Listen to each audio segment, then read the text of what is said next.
ফিলিস্তিনের একটা ছোট্ট বাচ্চার গল্প শোনাই, 1 মিনিট লাগবে সম্ভবত।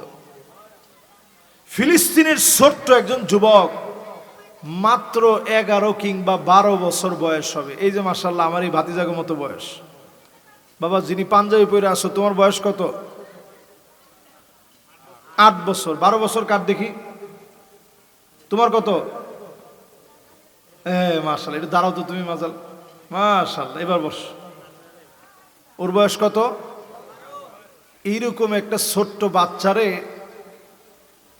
জিজ্ঞাসা করতেছে, এই সাংবাদিক জিজ্ঞাসা করতেছে, তোমার মাথার উপরে বোমারু বিমান ঘুরতেছে, তোমার কি ভয় লাগে না? দেখেন মোমেন কারে কর। সেই ছোট্ট যুবক উত্তর দিছে, এটা তো মাথার এই কাছাকাছি দিয়ে ঘুরতেছে, আমি এই বিমান রে কেন ভয় পাব? এই বোমারু বিমানেরও অনেক অনেক উপরে আমার আল্লাহ, আমি শুধু আমার আল্লাহরে ভয় করি।